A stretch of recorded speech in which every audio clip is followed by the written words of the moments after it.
Hi guys, welcome to relatively easy. आज हम cat LRDI 2023 slot 3 का एक PYQ करेंगे। तो मेरे एक्सप्लेन करने से पहले मैं सबसे रिक्वेस्ट करूंगा सब लोग इस क्वेश्चन का स्क्रीनशॉट ले लें और 15 मिनट्स के लिए इसको जरूर ट्राई करें। तो मैं आपको टाइम देता हूं इसका स्क्रीनशॉट लेने का। आप इसके क्वेश्चंस का भी स्क्रीनशॉट ले सकते हैं और 15 मिनट्स के लिए अपनी रफ कॉपी में इसको जरूर ट्राई करें। तो आई होप सबने इस क्वेश्चन को एक बार खुद से जरूर ट्राई कर लिया होगा। अब हम इसे सॉल्व करेंगे। In a coaching class some student register online and some other register offline. No student register both online and offline. ठीक है, बोथ वाले कितने दे रखे हैं हमें? बोथ वाले 0 दे रखे हैं। Hence the total registration number is the sum of online and offline registration. ठीक है, हमें समझ में आ गया बोथ वाले 0 है। हमने यहां से यहां तक पढ़ लिया सेट को। The following facts and table pertain to these registration numbers for 5 months, January to May of 2023. The table shows the minimum, maximum, and median registration numbers of these 5 months separately for online, offline, and total number of registrations. The following additional facts are known. ठीक है, ये हमें table दे रखा है minimum, maximum और median का 5 months के लिए फ्रॉम जनवरी टू मई। ठीक है, और फिर हमें ये कुछ फैक्ट्स दे रखे हैं। तो इन फैक्ट्स को पढ़ने से पहले ऊपर की इंफॉर्मेशन से मुझे क्या समझ में आया कि मुझे एक टेबल बनाना है। और किस टाइप का टेबल बनाना है आओ देखते हैं। यहाँ पे हम लिखेंगे जनवरी, फेब्रुवरी, मार्च, अप्रैल एंड मई। उसके बाद मैं यहाँ पे टेबल में लिखूंगा ऑनलाइन वाले, ऑफलाइन वाले, और बोथ वाले तो 0 हैं तो मैं इसका कॉलम ही नहीं बनाता। और यहाँ मैं लिखूंगा टोटल वाले। तो अब मैं इसका टेबल बना लेता हूँ। तो हमने इस टाइप से कुछ इसका टेबल बना लिया। अब हम आगे के फैक्ट्स पढ़ते हैं। In every month both online and offline registration numbers were multiples of 10। ठीक है, हर मंथ के अंदर ये जो दो रोज होंगी ये मल्टीपल्स ऑफ 10 होंगी। और अगर ये मल्टीपल ऑफ 10 है, ये भी मल्टीपल ऑफ 10 है, तो इनका सम भी कैसा आएगा? एक मल्टीपल ऑफ 10 आएगा। इतनी बात हमें समझ में आ गई फर्स्ट पॉइंट से। तो हमने फर्स्ट पॉइंट रीड कर लिया। In January the number of online sorry the number of offline registrations was twice that of online registrations। ठीक है, ऑफलाइन रजिस्ट्रेशन ऑनलाइन से ट्वाइस थी, तो इसको x बोलूं तो ये हो जाएगा 2x। ठीक है, ये पॉइंट भी पढ़ लिया। In April the number of online registration was twice that of offline registration. April के अंदर ऑनलाइन वाली ट्वाइस है, तो अप्रैल के अंदर ऑनलाइन वाली ट्वाइस है, तो अगर ये y होगा तो ये 2y हो जाएगा। ठीक है, आई होप सबको इतना समझ में आ गया होगा। फोर्थ पॉइंट पढ़ते हैं। The number of online registration in March, March की online was same as the number of offline registration in February. March की ऑनलाइन, फेब्रुवरी की ऑफलाइन, तो फेब की ऑफलाइन और मार्च की ऑनलाइन सेम है। ये पॉइंट भी हमें समझ में आ गया, इसको भी टिक कर देते हैं। The number of online registration was the largest in May, तो मे के अंदर ऑनलाइन की लार्जेस्ट होगी, तो यहां मैं लिख देता हूं लार्जेस्ट ऑफ ऑनलाइन मे के अंदर होगी। ठीक है, इतना हमें समझ में आ गया। और अब एक और टेबल हमें दे रखा है, अब इसको इंटरप्रेट करने की कोशिश करते हैं। इसके अंदर ऑनलाइन में मिनिमम 40 है, मैक्सिमम 100 है। ठीक है, तो अब हमें मंथ नहीं पता, लेकिन हमें इतना पता है ऑनलाइन के अंदर मिनिमम 40 है और मैक्सिमम 100 है, तो ऐसे लिख देते हैं। और मीडियन क्या होगा इसका? जब आप असेंडिंग ऑर्डर या डिसेंडिंग ऑर्डर में अरेंज करो, अभी हमने असेंडिंग ऑर्डर में अरेंज कर रखा है ना, तो मीडियन क्या होता है? मीडियन बीच वाला नंबर होता है, तो मैं इस बीच वाले नंबर की जगह मीडियन लिख देता हूँ 80। ये हमें अकॉर्डिंग टू क्वेश्चन गिवन है। आई होप सबको समझ में आ गया होगा ये। ऑफलाइन का भी लिख लेते हैं, 5 डैश बनाएंगे। मिनिमम कितना है? 30, 80, 50। ठीक है, मिनिमम 30, मैक्सिमम 80 और मीडियन 50। सबको इतना समझ में आ गया ना? आओ अब इसको व्हाइट कलर से सॉल्व करते हैं। अच्छा, टोटल का भी दे रखा है, एक सेकंड टोटल का भी लिख लेते हैं। टोटल का मिनिमम 110, 120, 130। ठीक है, 110, 120 मीडियन है और 130 मैक्सिमम है। ठीक है, आओ अब इसे सॉल्व करते हैं। लार्जेस्ट ऑनलाइन का मे में था, तो ऑनलाइन का लार्जेस्ट 100 है, जो कि हम किसको दे देंगे? हम मे को दे देंगे, तो मैंने यहां 100 लिख दिया। ठीक है, उसके बाद उसके बाद हम देखें तो यहाँ पे प्लस करके 3x आएगा, मतलब 3 का एक मल्टीपल। यहाँ भी प्लस करके 3x आएगा, मतलब 3 का एक मल्टीपल। तो टोटल में मैं 3 के मल्टीपल ढूंढ लूँ, 110 होता नहीं है। अच्छा, अब इस डैश में हम क्या रख सकते हैं, या तो 110 या तो 120। और इस डैश में क्या क्या रख सकते हैं, या तो 120 रख सकते हैं या 130 रख सकते हैं। सबको इतना आता होगा ना, हमने असेंडिंग ऑर्डर में अरेंज करा, बीच का नंबर मीडियन होना चाहिए। तो यहाँ 110 हमें कहीं ऐसा तो लिखा नहीं है कि ये सेम नहीं हो सकते, बिल्कुल सेम हो सकते हैं। तो यहाँ 110 भी आ सकता है, या 120 भी आ सकता है, या 120 भी आ सकता है, या 130 भी आ सकता है। अब इसके अंदर आप एक बात बताओ, आपको 3 का मल्टीपल कौन दिख रहा है, सिर्फ 120। तो यहाँ 120 आएगा और यहाँ भी 120 आएगा, क्योंकि 3 का मल्टीपल टोटल में सिर्फ 120 है। ठीक है, हमें ये समझ में आ गया। तो अब वो 120 ये वाला भी हो सकता है इसके साथ, या फिर ये वाला भी हो सकता है इसके साथ, हमें नहीं पता कौन से वाला है। चलो आगे चलते हैं। अच्छा, मैं एक बात और बताता हूँ, ऑनलाइन में मे के अंदर 100 था ना, और टोटल का मैक्सिमम ही 130 है। तो क्या यहाँ 40 आ सकता है? नहीं। यहाँ 50 आ सकता है ऑफलाइन में? देखो नहीं आ सकता। 80 आ सकता है? नहीं आ सकता। तो यहाँ बस ऑफलाइन में 30 आ सकता है, ताकि ये 130 बन जाए, क्योंकि 130 हाईएस्ट था। यहाँ आप देख सकते हो ना, आप खुद से सोचना, आपको ये पॉइंट समझ में आ जाएगा। अब चलते हैं, अब हम ये निकाल सकते हैं ना, 3x अगर 120 है तो x 40 है और ये 80 है। तो यहाँ पे 40 आ जाएगा और यहाँ पे 80 आ जाएगा।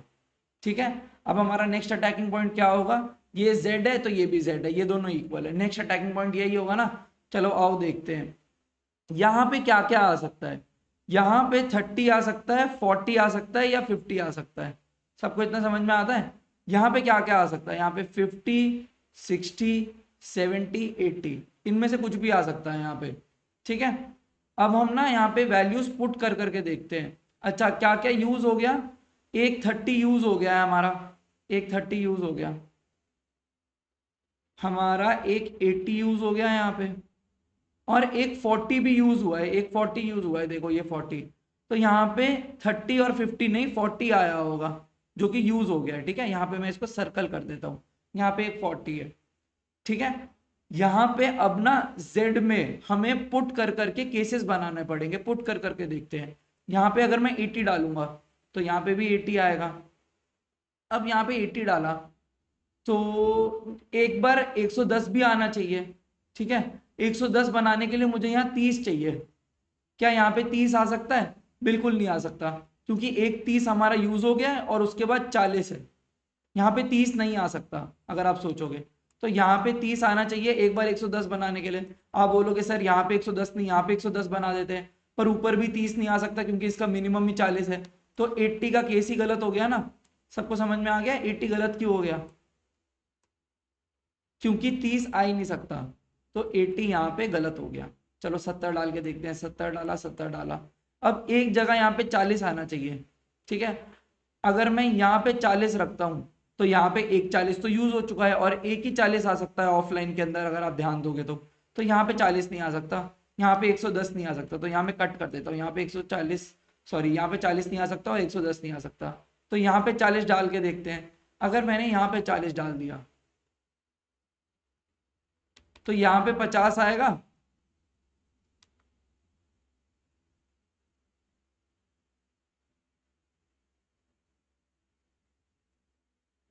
अच्छा, अगर मैंने यहाँ पे 40 डाला, ठीक है, यहाँ पे 110 बनाने के लिए, तो ऊपर आप अगर ऑनलाइन में ध्यान दोगे तो 70 की जगह ही नहीं बची। अब यहाँ पे 70 की जगह ही नहीं बचेगी यहाँ पे, क्योंकि 70 हम यहाँ तो लिख नहीं सकते, 80 के बाद लिख नहीं सकते, क्योंकि असेंडिंग ऑर्डर है।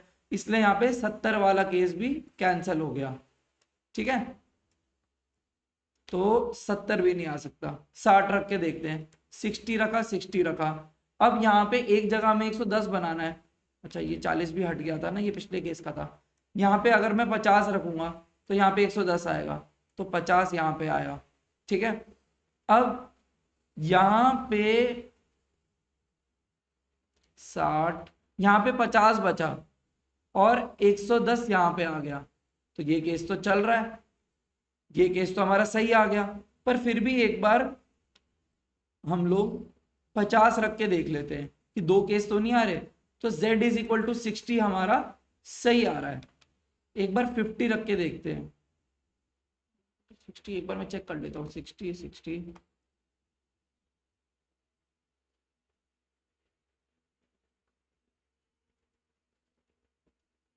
ये वाला 40 भी यूज हो गया है,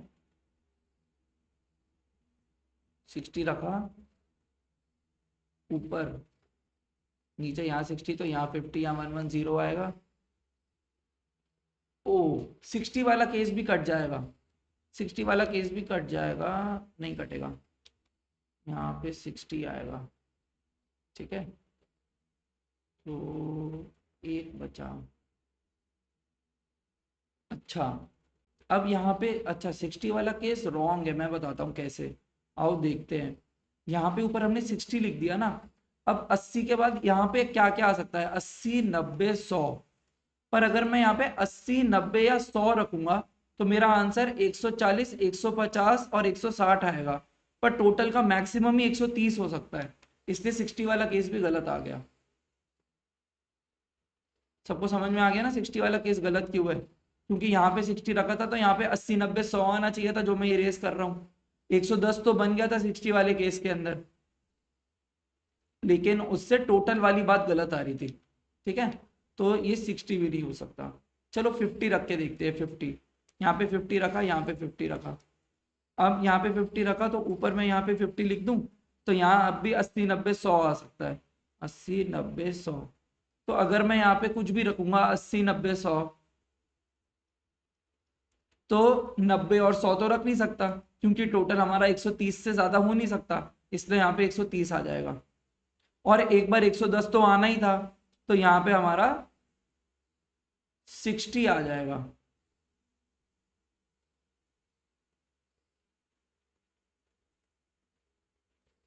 और 60 कैसे आएगा, ऑफलाइन में 60 लाने के लिए ये वाला 50 यूज हो गया, और यहां पे हम 60 लिख देंगे, क्योंकि हम 50 कोई भी यूज कर सकते थे ना। आओ मैं समझाता हूं मैंने क्या किया, मैंने यहाँ वाला 50 सर्कल किया था, पर मैं ये वाला 50 यूज कर लेता हूँ और यहाँ पे 60 लिख देता हूँ, तो मेरा यहाँ बन गया ना 110। तो थोड़ा सा कॉम्प्लिकेटेड सेट था। अब पेपर में आपके पास इरेजर तो होगा नहीं ऐसे, तो आपको बहुत छोटा छोटा लिखना पड़ेगा टेबल में, या आपको 2-3 टेबल बना के देखने पड़ेंगे, आप पे कोई चॉइस नहीं है। तो हमारा बस एक ही केस आया, यहाँ पे 40 था, हमारा बस एक ही केस सही है जो कि यहाँ स्क्रीन पे है, 2 केसेस नहीं आए। लेकिन आप यहाँ पे क्वेश्चन देखोगे, यहाँ पे 80 था ना, हाँ यहाँ पे 80 था, लेकिन अगर आप अब यहाँ पे क्वेश्चंस देखोगे तो आपको लगेगा ये केस वाले क्वेश्चन है, लेकिन इसमें सिर्फ एक ही केस आ रहा है। तो कैट में ऐसे क्वेश्चन भी आ सकते हैं जिसके अंदर क्वेश्चंस आपको सोचने में मजबूर करेंगे कि ये एक इनडिटर्मिनिस्टिक सेट है, बट रियलिटी में ये डिटर्मिनिस्टिक सेट था, ये एक डिटर्मिनिस्टिक सेट था। अब हम क्वेश्चंस देख लेते हैं। What was the total number of registration in April, April के अंदर टोटल नंबर ऑफ रजिस्ट्रेशन कितने थे, 120, तो इसका आंसर हो जाएगा 120। What was the number of online registrations in January, जनवरी के अंदर ऑनलाइन रजिस्ट्रेशन कितने थे, ऑनलाइन वाले थे 40, इसका आंसर हो जाएगा 40। Which of the following statement can be true, अब यहाँ पे कैन बी ट्रू लिखा हुआ है, तो ये मिसलीड कर सकता है कि ये एक इनडिटर्मिनिस्टिक सेट है, पर ये तो डिटर्मिनिस्टिक सेट है, तो कैन बी ट्रू से तो मतलब ही नहीं है। The number of offline registration was smallest in May, ये तो ट्रू बात है, मे के अंदर ऑनलाइन की मैक्सिमम थी लेकिन ऑफलाइन की लोवेस्ट थी, ऑफलाइन की इस कॉलम सॉरी इस रो में लोवेस्ट थी, तो ये बात तो ट्रू है। The total number of registration was the smallest in February, total number of registration was smallest इन फेब्रवरी, नहीं ये फॉल्स है, तो ओनली 1 इज ट्रू, ठीक है, option A. What can be concluded about the number of offline registration in February, offline registration February 50 आएंगी, तो इसका answer हो जाएगा option D 50। Which pair of month definitely had same number of registration, January and April, देखते हैं जैन और अप्रैल की दोनों की 120 है टोटल रजिस्ट्रेशन, तो ये बात तो ट्रू है। February and may, February and मे का देख लेते हैं, फेब्रवरी एंड मे ये भी ट्रू है, तो इसका आंसर हो जाएगा बोथ 1 एंड 2। तो आई होप सबको ये सेट बहुत ही अच्छा लगा होगा, बीच में थोड़ा कॉम्प्लिकेटेड था, और मैंने जहां गलती करी मैं उस पार्ट को एडिट भी नहीं करूंगा ताकि आप थिंकिंग प्रोसेस समझ पाओ कि मैं कैसे सोच रहा था इस सेट को। हम मिलेंगे पीवाईक्यू की नेक्स्ट वीडियो में। Thank you.